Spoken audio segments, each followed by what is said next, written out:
사랑하는 성도 여러분, 안녕하세요. 오늘은 달고나 7주차 금요일입니다. 마가복음 14장 말씀을 통해 예수님께서 우리를 위해 오신 이유를 알아가는 시간이 되기를 소원합니다. 예수 그리스도께서 세상에 오셨을 때 정작 유대교 지도자들은 그분을 인정하지 않았습니다. 그들은 누구보다 그리스도를 환영하고 모셨어야 하는 사람들입니다. 그런데 오히려 그리스도를 배척하고 죽일 음모까지 꾸미고 있습니다. 대제사장과 서기관들이 종교적 기득권에 사로잡혀 그리스도를 배척했던 것입니다. 예수님이 시몬의 집에서 식사를 하실 때 한 여자가 매우 값진 향유를 가져와 예수님의 머리에 부었습니다. 예수님을 지극히 사랑하는 마음으로 값비싼 향유를 부은 것인데 가룟 유다를 포함한 어떤 사람들은 심하게 화를 내면서 그녀의 행위를 비난했습니다.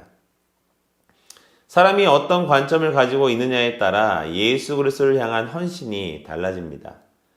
종교 지도자들은 가룟 유다를 포함한 일부 제자들은 인간적인 관점을 가지고 있었기에 그리스도를 향한 진정한 헌신을 보일 수 없었습니다. 값비싼 향유로 곧 십자가를 지실 그분의 장례를 예비한 최고의 헌신으로 여기신 것입니다. 예수님은 그녀의 값진 헌신을 귀하게 받으셨습니다. 주님을 진정으로 사랑할 때 우리는 값지고 귀한 것을 아낌없이 내어드릴 수 있습니다. 반면 가룟 유다는 예수님이 자신의 행동을 제지하며 책망하시자 곧장 예루살렘에 있는 대제사장들을 찾아갑니다. 값비싼 향유를 주님께 부어드림으로써 온전한 헌신을 보인 여인과 달리 가룟 유다는 돈을 받고 예수님을 종교 지도자들에게 넘겨주기로 약속함으로써 예수님을 배신하고 오히려 돈과 세상 권세에 헌신합니다. 이후 가룟 유다는 종교 지도자들에게 예수님을 넘겨줄 방법을 제공합니다.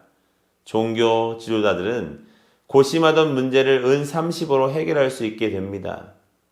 유다가 재정에 대해 정직하지 않고 탐심이 있었던 것은 사실입니다. 그러나 그가 예수님을 배반한 결정적인 이유는 예수님의 가르침과 정신에 충분히 동의하지 않았기 때문입니다. 우리 또한 왜 예수님으로부터 멀어지게 됩니까? 예수님과 다른 인간적 욕망과 관점들이 예수님을 멀어지게 만드는 요인들이 되는 것입니다. 예수님의 참 제자가 되려면 무엇보다 주님의 가르침과 뜻을 따라야 합니다. 그리할 때 진정한 제자가 되는 것입니다. 이후 12절에서부터 16절을 보면 유월절 양 잡는 날이 되자 제자들이 유월절 식사를 어디에서 하면 좋을지 예수님께 여쭙니다. 예수님께서는 마지막 유월절 만찬을 계획하시고 이것을 통해 예수님의 구원 사역에서 핵심적이고도 중요한 상징적 의미를 말씀하십니다. 예수님은 인류의 죄를 대속하시기 위해 이 세상에 오셨습니다. 친히 인류의 대속을 위한 어린 양이 되신 것입니다. 유대인들이 유월절마다 잡은 어린 양은 곧 십자가에서 희생하실 예수 그리스도를 상징합니다. 이제 유월절에 진정한 어린 양이 나타나셨고 어린 양 예수님은 온 인류를 구원하기 위해 유월절을 준비하고 계십니다. 예수님은 제자들과 유월절 식사를 하시는 중에 그들 중 한 사람이 당신을 배반할 것을 예언하십니다. 그리고 예수님은 자신을 배신할 자가 그릇에 함께 손을 넣는 자가 될 것을 말씀하십니다. 유다는 잘못된 생각과 욕심에 이끌려 예수님을 배반했는데 결과적으로는 그의 행위를 통해 예언이 이루어진 것입니다. 27절에서부터 31절은 베드로가 부인할 것을 예언한 말씀입니다.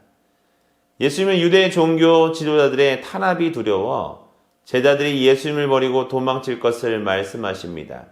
그런데 베드로가 예수님의 예고에 즉각 반발합니다.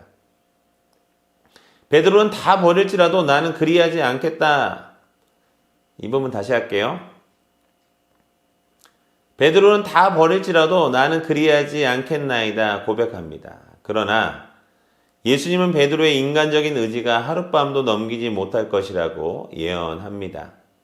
그러나 다른 제자들도 예수님께 충성을 고백합니다. 그러나 이들은 모두 예수 그리스도께서 잡히실 때 다 도망갑니다. 우리를 하나님의 나라의 일꾼으로 만드는 것은 우리의 힘과 의지가 아니라 하나님의 변함없는 은혜임을 기억해야 합니다. 이후 예수님께서는 제자들과 겟세마네로 이동하여 하나님의 뜻을 구하는 기도를 드립니다.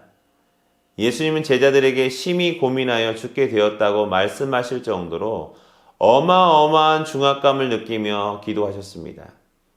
하나님의 아들이시지만 인간으로 오셨기에 인간이 느끼는 고통과 두려움을 고스란히 느끼셨습니다. 예수님 하나님께 고난의 잔을 당신에게서 옮겨달라고 간구하십니다. 예수님은 당신의 바람을 하나님께 아뢰었지만 하나님의 뜻대로 이루어지기를 구하십니다. 예수님은 다가오는 시험을 알고 계셨기에 제자들에게 깨어 기도함으로 시험에 대비할 것을 말씀하십니다. 하지만 제자들은 왜 기도해야 하는지 그 이유를 충분히 알지 못합니다. 예수님이 동일한 내용으로 다시 기도하시고 돌아오셨을 때도 제자들은 여전히 자고 있었습니다. 시험과 고난의 때를 대비해 깨어 기도해야 합니다. 기도의 중요함을 아는 사람은 예수님처럼 깨어 기도할 수밖에 없습니다. 기도는 시험과 어려움 앞에서 영적으로 담대하게 하기 때문입니다. 이제 예수님은 43절에서부터 50절에서 잡히십니다. 유다는 종교 지도자, 기득권자들과 결탁했고 검과 몽치를 든 자들을 대동했습니다. 유다가 행한 배반의 입맞춤은 입으로는 예수님을 따른다고 하면서도 정작 삶으로는 예수님을 팔아 자기의 유익을 얻으려는 악인의 모습을 묘사합니다. 51절에서 52절을 보면 벗은 몸으로 도망치는 한 청년을 보여줍니다. 이는 제자들의 영적 상태를 암시합니다. 제자들은 겟세마네에서 마땅히 예수님처럼 기도하면서 전신갑주로 무장했어야 합니다.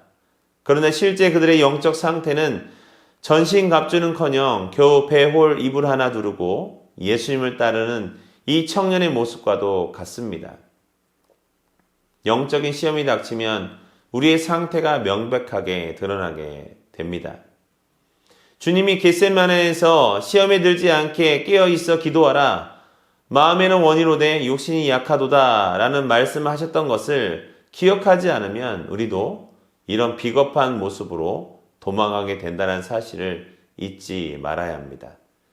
베드로는 잡히신 예수님을 따라가고 있지만 멀찍이 떨어져 대제사장의 아랫사람들 사이에 섞여 있습니다. 이는 예수님을 믿고 따른다 하면서도 세상과의 갈등을 두려워하고 숨으려고만 하는 연약한 신앙인의 모습을 그대로 드러내줍니다.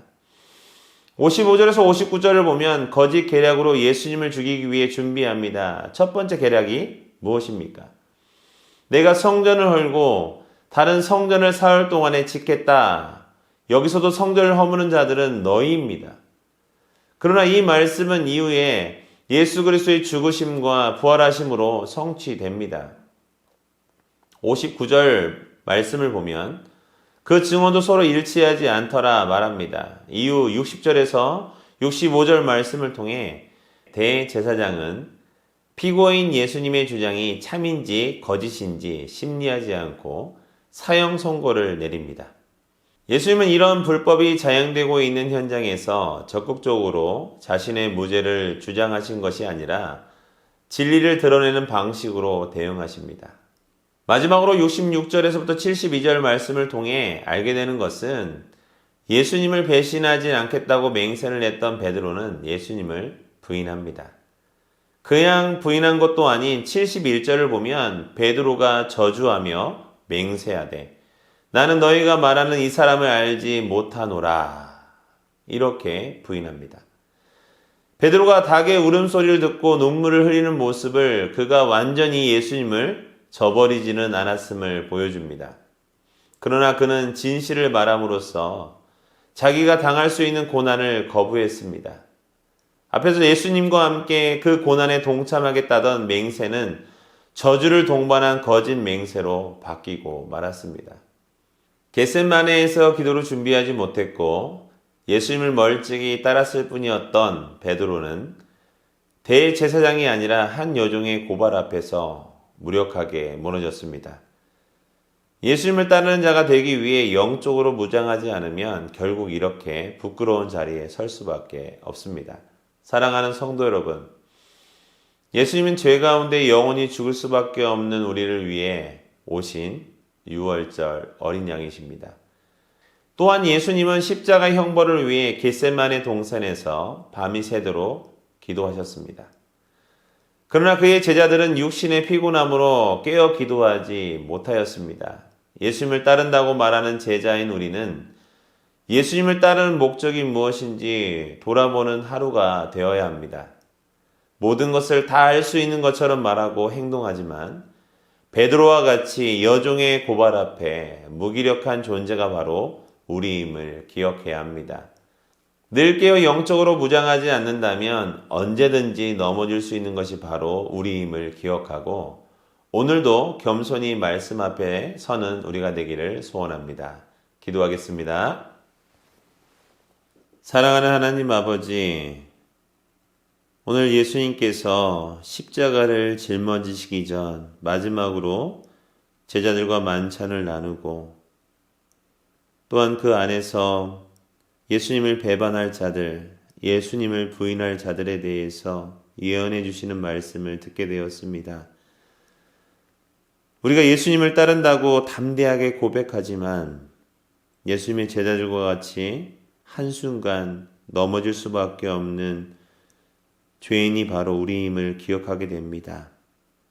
오늘도 우리의 능력과 힘으로 예수님을 따라가는 것이 아니라 하나님이 주시는 능력과 힘으로 겸손하게 예수님을 따라갈 수 있도록 은혜를 베풀어 주시고 예수님께서 겟세마네 동산에서 땀이 피가 되도록 기도해 하셨던 것처럼 우리도 깨어 기도할 수 있는 종이 될 수 있도록 은혜를 허락하여 주옵소서. 오늘 하루도 예수님께서 걸어가신 그 길을 잘 따라갈 수 있도록 우리에게 은혜를 허락하여 주옵소서.